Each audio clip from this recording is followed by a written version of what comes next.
imagine some dude asks you to go out on a date with him and you meet him at the restaurant that he asked you to meet him at, and he's late, and you call him to see where he's at and if he's actually coming because you've been stood up before, and he tells you to go inside of the restaurant and order yourself a drink. Emphasis on order yourself a drink. So I'm like, I'm good. So I sit in my car and I wait for him.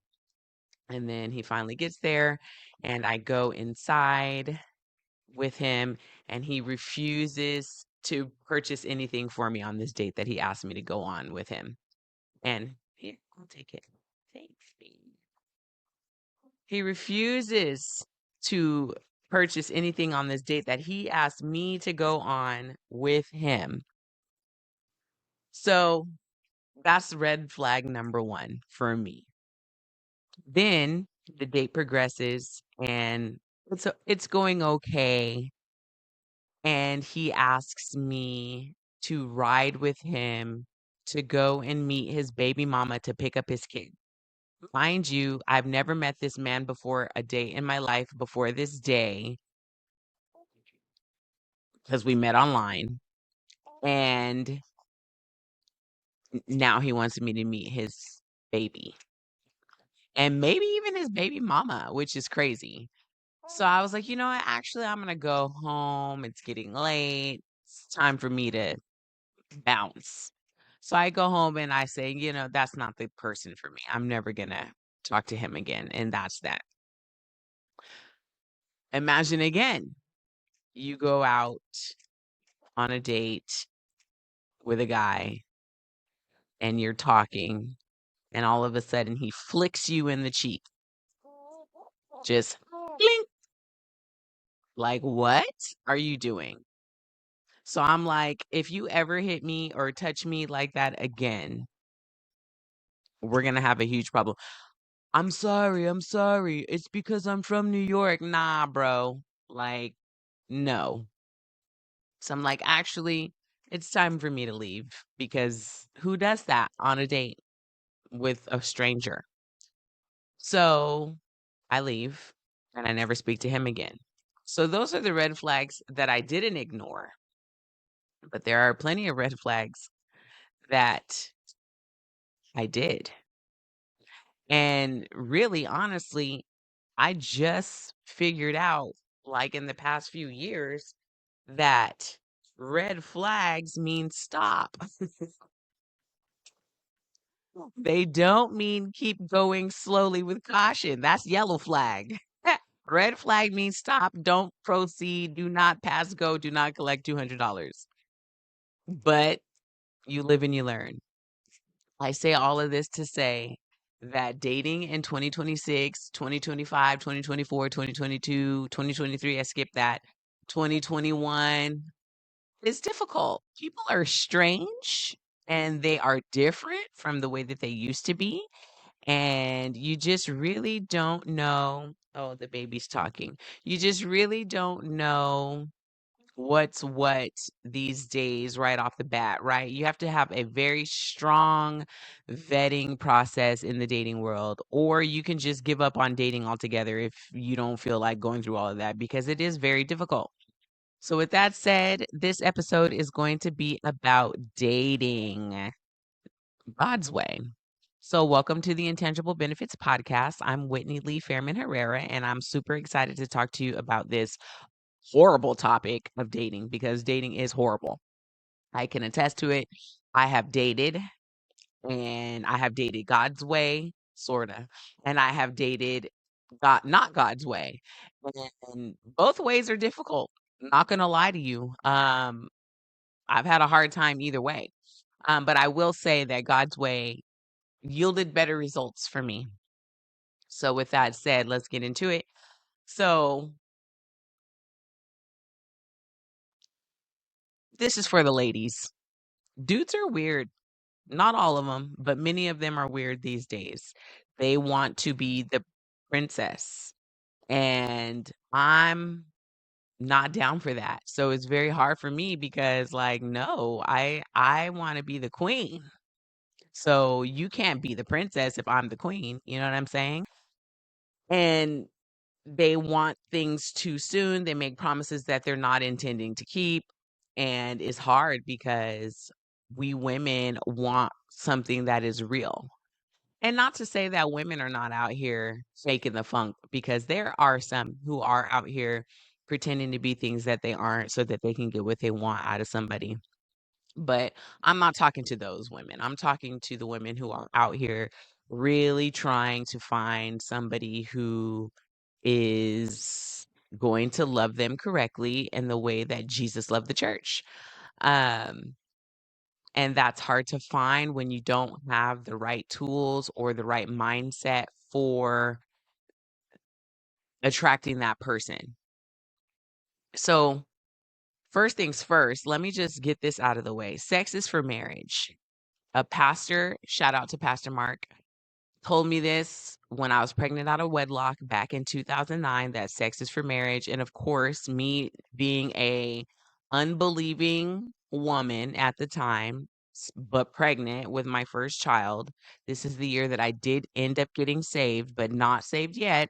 I scoffed at the idea that sex was for marriage because I was having sex and I wasn't married. And I didn't see any value in waiting until I got married at that time in my life. I didn't see any reason for it.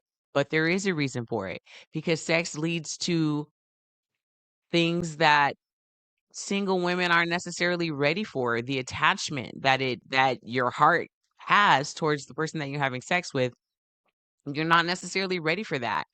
And guys aren't either. And they're not acting like they are, and they're in it for the reason that they say they're in it for, and we're over here trying to hopefully change this fool's mind, and there's no changing a guy's mind. So we give a piece of ourselves hoping that we're going to get more in return than, but we're giving more than what we get back. And so therefore sex is for marriage. You have sex with your husband and only your husband, and you don't give it to some random dude just because he said that he liked you a lot. Words don't mean a thing, right? So, anywho, let's move on. I'm going to come back to sex later, but for now, let's talk about guarding your heart, because Proverbs, I wrote down my scriptures. So, Proverbs 4, verse 23 says, above all else, guard your heart, for everything you do flows from it. Very, very true. Like, think of a movie, right? Where there's like a guy who is head over heels for a woman, and the woman stings him, burns him, does him dirty, does him wrong. And now this guy is a jerk. He's playing the field, he's treating women poorly, he's sleeping around, he's not ready to commit, he's commitment phobic, and he's just out here dogging folks out because his heart is broken. We've seen it. We've seen it. We've been in relationships where guys are doing it to us. We've done it. I've done it. And, you know, it's just not good. Everything that you do flows from your heart. The words that you speak come from what's in your heart. How you think comes from what's happening in your heart. I walked past some young ladies yesterday. I was taking a walk. I walked to Target to buy some baby formula. And I walked past these women who looked like they were new to the streets, and they were very young. I'd say maybe 19, 20 years old, and they were barely dressed, angry. One of them was very angry, and I could tell that she was very hurt from whatever for whatever reason, right? But the way that she was behaving signaled, I'm hurt, I'm hurt, I'm hurt. And there was a car that drove past her, and she starts yelling at the car like, "Hi, hi, hi," like all obnoxious and extra loud. And this is like, I don't know, 8 o'clock in the morning, okay? Yelling out at the car, and then the car passes by, and she's like, "Because you been staring at me." And I'm just like, "Oh God, this girl, she's hurt." You know what I'm saying? And then I get to her, and I'm continuing to walk past, and her friend asks, "Do you want to go to Dave's house?" And the girl seemed so depleted after she did all of that yelling at the car that drove past her, and she said, "Yeah." And then I kept walking, and that was the end of it. But I could only imagine what's happening and what happened to that girl's heart that has caused her to, first of all, be out on the streets like this at 8 o'clock in the morning with barely any clothes on, as young as she was, as beautiful as she was, and also acting like that when nobody did anything to her. Maybe the woman wasn't even looking at her. Maybe the woman was looking right past her. Maybe the woman was looking at the Sunright tea shop that was behind the girl. Maybe she was looking at the jewelry store that was behind the girl. But the girl, being hurt because her heart is unprotected, assumed she was looking at her. So that is what happens when we do not guard our hearts. That is what happens when we let foul things infiltrate our hearts and we don't protect it. And then we start acting out because that is what happens when we we are unprotected. We're unshielded. So we have to make sure that we're guarding our heart. We're not just letting any old Joe Schmo just be out here telling us, whispering sweet nothings in our ears, trying to convince us so that he could get what he wants out of us. And then all of a sudden, when we've fallen victim to his charm, because charm is deceptive, we've fallen victim to his charm. And now he wants nothing to do with us. And it's our fault because we should have known better. And we should have known better. So please guard your heart, ladies. What else do we have here? We've got First Corinthians chapter 13, verses 4 through 7. That reads, love is patient, love is kind, love does not envy, love does not boast, and love is not proud. So love is something that we use very loosely. I've used the word love or the phrase I love you so many times, and I have been impatient. I have been unkind. I have been, I wouldn't say I've been envious. I'm not an envious person. So I'm going to say I haven't done that.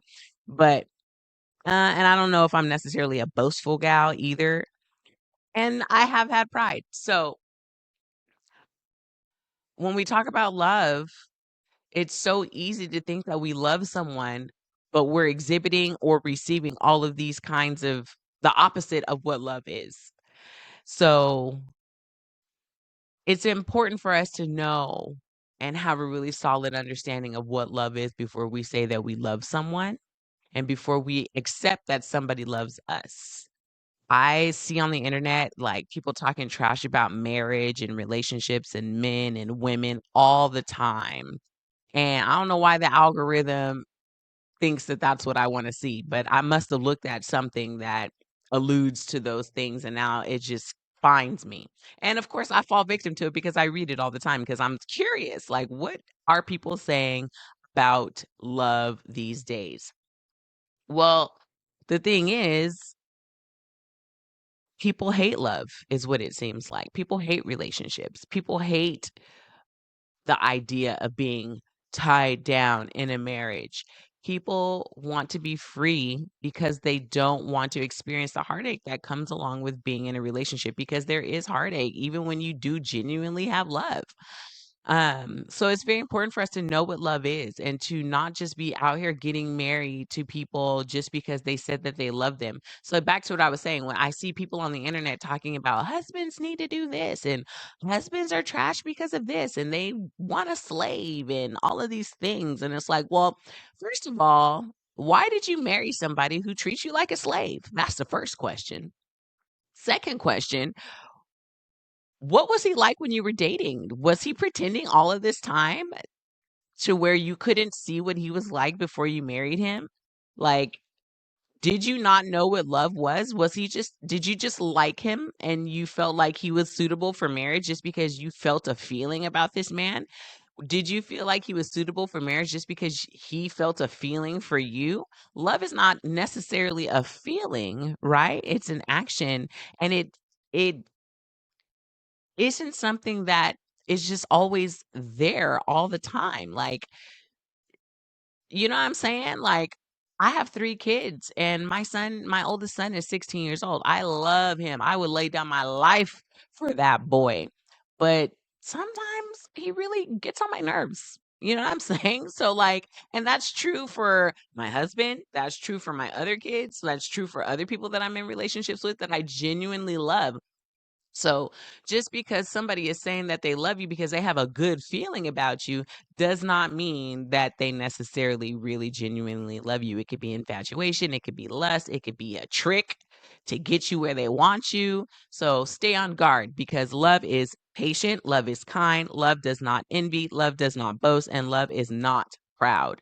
So, not saying that you're never going to experience those opposites while you are in love, because you will, because people are human and we are sinful and we fall short of the glory of God. But overall, the overarching concept of love is you're going to know it when you see it, because it's going to be there and you're going to be treated the way that you deserve to be treated when somebody genuinely loves you, and they're not going to leave you guessing about your worth or how they feel about you. Next scripture, 2 Corinthians 6 verse 14. Do not be yoked together with unbelievers, for what do righteousness and wickedness have in common? Or what fellowship can light have with darkness? Whoa, good question. So equally yoked, right? Like, I don't know if I'm hoping that people who are listening know what a yoke is. But if you don't know what a yoke is a contraption that was placed on oxen's necks to keep them together so that they can do the job that their owner has set them up to do. So it's like a big wooden contraption. It's heavy, it's uncomfortable, but the oxen that wear it have to be about the same size in order for the yoke to fit properly and for the oxen to be able to do the job that they are trained to do. If one oxen is way smaller than the other oxen, then the yoke is going to be lopsided and they're not going to be able to do the job that they were trained to do. So therefore, they need to be equally yoked. They need to be the same size. The yoke needs to be the same size on both sides, and it needs to fit them both appropriately so that they can do the job that they were trained to do. That is true in marriage. So if you're marrying somebody and you are not equally yoked in your faith, in your beliefs, in your values, in your character, your personality, I guess maybe not personality. You guys have to have different personalities because you're two different people. But being equally yoked in your faith is tantamount, is very important, because if I'm praying for you to my God, Yahweh, the Father, and the Son, Jesus Christ, and you don't even believe in those beings, who are you praying for me to? That's the question. You're not praying for me to anyone that has the power to save me, to protect me, to help me. You know what I'm saying? As a Christian woman, I believe that God is the God of the universe. So for me, there is no other God that is going to compare to my God. So if you are not following Jesus like me, it is going to be very difficult for me to be in a romantic relationship, let alone a marriage, because I want to pray with you. I want to go to church with you. I want to discuss the word with you. I want to read the Bible with you. I want to do Bible studies with you. You know what I'm saying? And I can't do that if you aren't following the same God as me. And also, if we're not praying to the same God, whose God is answering what prayer? That's the question. So be equally yoked. I told myself when I met my husband that I was not going to marry or even talk to any man who was not of the Christian faith, because I had experiences where I was compromising my faith and giving the time of day to men who did not even believe in Jesus or even acknowledge that he existed, and it was turning out poorly, and I'm over here with joy in my heart from the Holy Spirit, and they're over here doubting and naysaying against my God, and we were arguing about it like, what? This is not okay. This is not what I signed up for. This is not what I want. This is not what I want my life to look like. So, God, the next person that I spend my time with is going to love you, and I'm not going to make any more compromises. I promise you that. And I stuck to that. And then I met my husband, who is a follower of Jesus Christ. And I am very happy with that. That was one of the selling points for me in marrying him, that he loved the Lord. So, what else?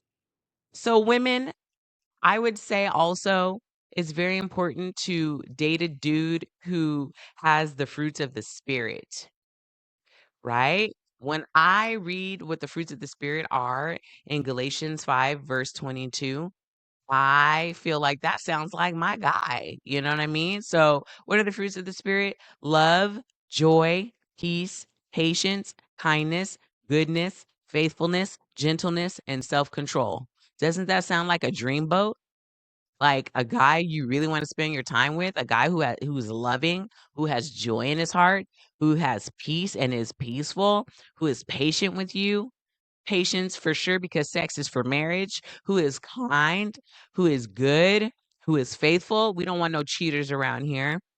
Who is gentle. We want somebody who treats us nicely, gentle, talks to us nice, who is sensitive to our needs, sensitive to our plights, and has self control. Somebody who isn't out here looking at porn, isn't out here doing drugs, isn't out here drinking themselves to death.